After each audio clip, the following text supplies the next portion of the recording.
What's up, boys and girls? Just got out of AMC and I watched Barbie and Oppenheimer.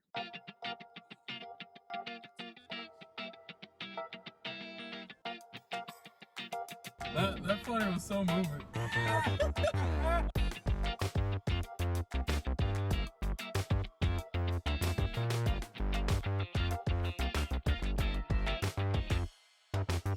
I'm gonna review Barbie right now and make a new recording for Oppenheimer. So there will be 2 reviews, Barbie and Oppenheimer, coming out soon.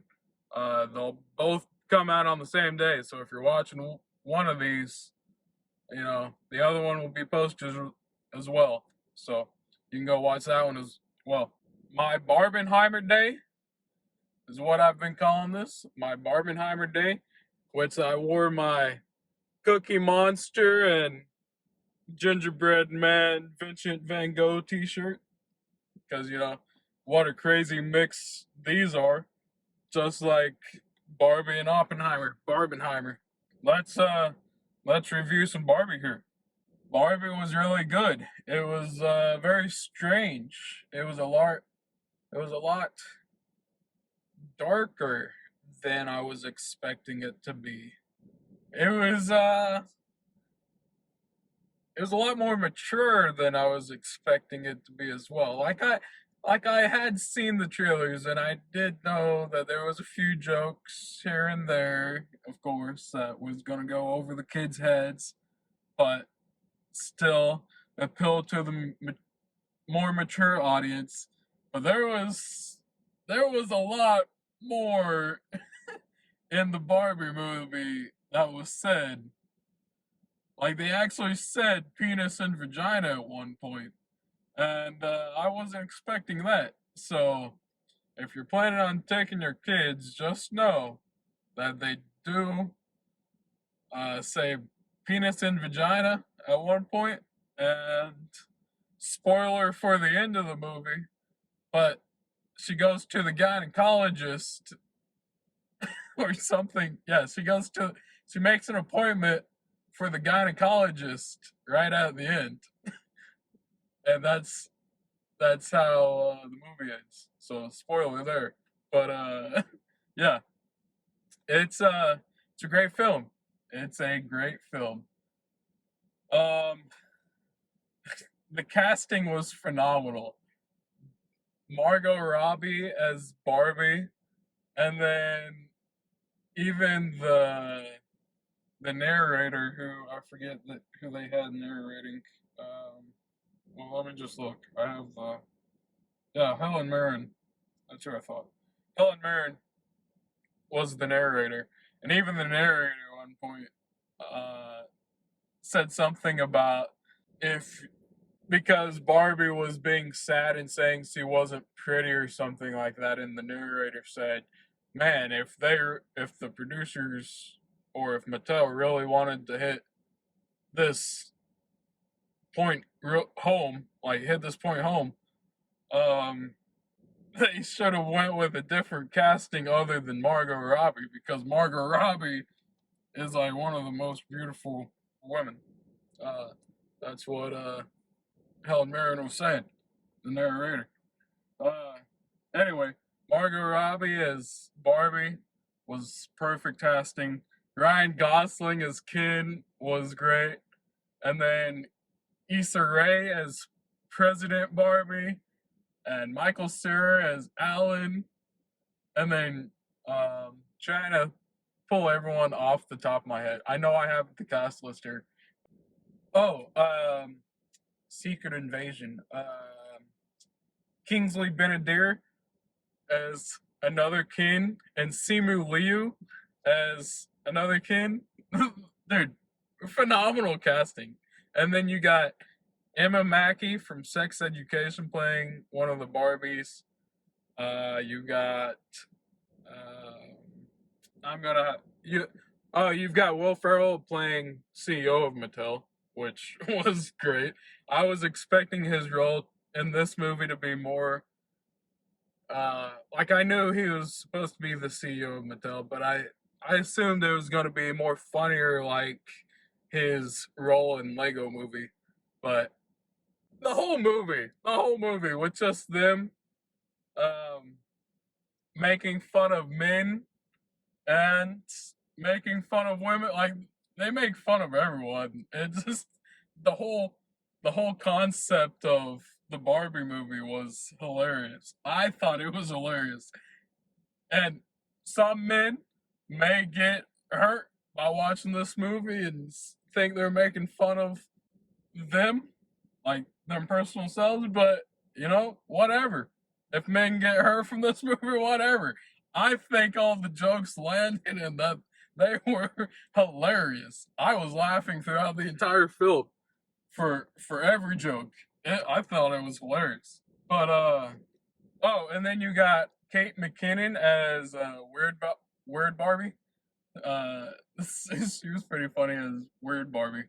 I had seen a glimpse of Weird Barbie in the trailers and assumed that it was kind of like, oh, that's the Barbie that gets played too hard with.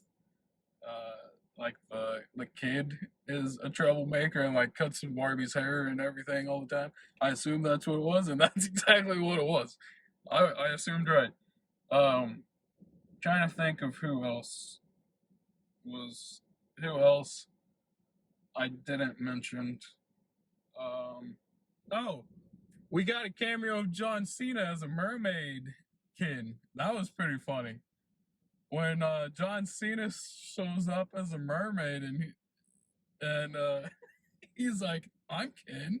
They had perfect pairings for all the Barbie and Ken. Like, um, well, they had Emma Mackey and they had I can't think of his name.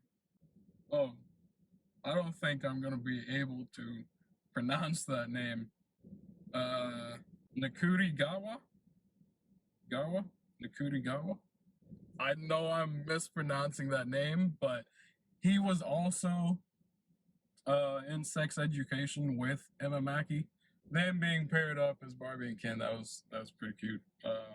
Since they had known each other and have worked with each other on sets before, I thought that was a great pairing. But but yeah, then you got Margot and Ryan, and you got Simu and Michael Cera and all of Issa Rae. You got all of them. Kingsley Ben-Adir. It was so good, so good. I love this movie. It was a fantastic movie. Yeah, it was just a really good movie. I rate it 8 out of 10. For action, I'm going to. There was quite a bit of action in this film, especially with like all the flips and stuff they do with all the cars and like all the graphics traveling back and forth from Barbie Land to our world. Like that was really cool. So there was quite a bit of action. Not it, like it wasn't like a action film or anything, but it's still pretty action heavy. So I'm gonna give it I'll just give it 5 out of 10. 5 out of 10 pups. Comedy. It was really funny. It was really funny actually. I'm going to give comedy 8 out of 10 pups. Drama. It was honestly really drama heavy with Margot and with Margot Robbie as Barbie and Ryan Gosling as Ken. Both of those like pulled at your heartstrings and in several scenes. Ryan Gosling is Ken just wanting to be seen by Barbie. That's all he wants is just to be seen by Barbie. And then when he goes into the real world and spoiler alert, he brings patriarchy back in to Barbie Land. Like he's just doing all that because Barbie didn't give him attention. Like he just wanted to be seen by Barbie. He just wanted to be loved by Barbie, and she didn't give him any attention. So he brought patriarchy into Barbie Land. And then when Barbie realizes that, like and has like a complete breakdown of like how horrible our real world is, which is true. It's pretty terrible. But yeah, with just all the scenes and then her making Barbie Land, getting it back to the way it was as Barbie Land. Well, not the way it was. They've changed it and they've grown and they've learned. But yeah, all of that was very emotional. So for drama, I'm going to say 9 out of 10 pups because it was very drama heavy actually. Suspense, there wasn't much suspense to it. Yeah, there wasn't much suspense.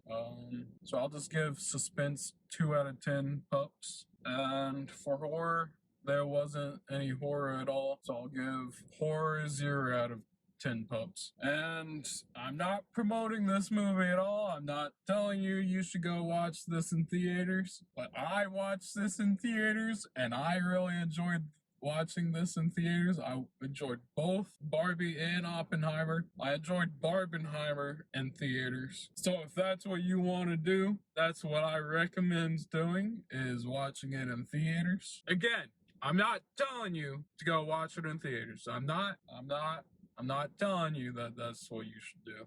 But if that's what you want to do, then go for it. But that's what I recommend. Is watching this movie in theaters, watching Barbie in theaters.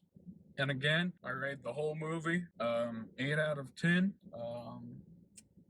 There was a few things that like it got a little slow and I felt myself getting a little bored at times, but that was just with all of the scene expansions that we kept getting. Oh, I'm Ken. I'm just Ken, or whatever Ryan Gosling sings.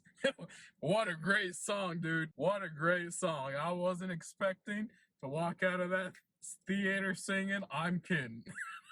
What a great song. But yeah, that'll be it for my Barbie review. I'm going to record my Oppenheimer review now. I hope you guys enjoyed this review. Check out my Oppenheimer review. I will see you guys later. Hope you guys have a great evening or great morning or great day, whatever time you're watching this at. And yeah, hope you guys enjoyed. Bye-bye.